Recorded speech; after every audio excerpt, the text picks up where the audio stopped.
So I see a lot of ad accounts in what I do. I get asked to audit accounts all the time. And there are 5 mistakes that digital marketers make that are very common. Okay, if you can clear these mistakes from your ad account, it's kind of like that Pareto principle. 20% of the effort gets you 80% of the way to where you need to be. Okay, so if you can clear these mistakes, you're going to be 80% of the way there, all right, on your ad account. So what are these 5 mistakes? The first one is a Google specific mistake. And I see this a lot, big ad accounts and small.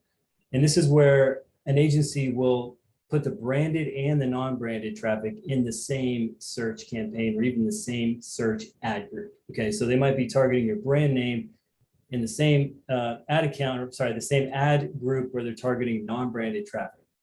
This is a big mistake because you want to segment that traffic. Branded traffic is far more profitable. So if you mix it with your non-branded traffic, it's going to prop up the non-branded traffic and look more profitable than it is. Okay, we'll go into this in more detail in another video, but that's a mistake you definitely want to avoid.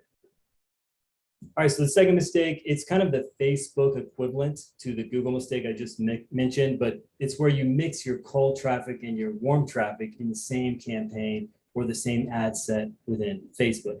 It's kind of by the same token, if you mix those two traffic sources, one of them is far more profitable than the other one. So if you mix them, you could be propping up your cold traffic, making your cold traffic look more profitable than it really is, and you might spend more there than you should. So the third mistake is messaging, okay? People that are in your funnel, depending on where they're at, they have a very different mindset, all right? So someone at the top of the funnel, they're thinking different things, they have different questions than someone who's at the bottom of the funnel that maybe abandoned their cart, right, before checking out.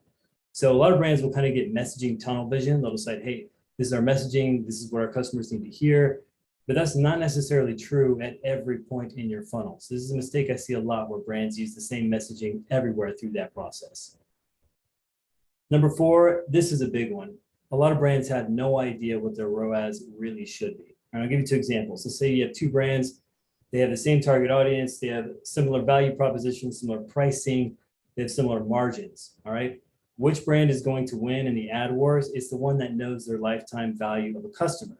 Because the one that knows the lifetime value of a customer knows exactly how much they can pay for a sale, and they can be more competitive in the ads as a result. Brands that don't know that, they have no idea what their ROAS should be. And so they're spending more than they should in some areas and spending less than they should in other areas. It's a bad combination.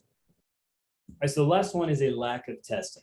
And this is where sometimes an agency or digital marketer, they just get a little lazy. They're not trying new ideas. They're not testing new messaging. They're not testing new ad sets or new audiences. They're just kind of setting it and forgetting it. And that's fine, I guess, if you're getting results, but you don't know what you don't know. So there needs to always be a proactive testing that's being done to make sure you're getting the best results out of an ad account.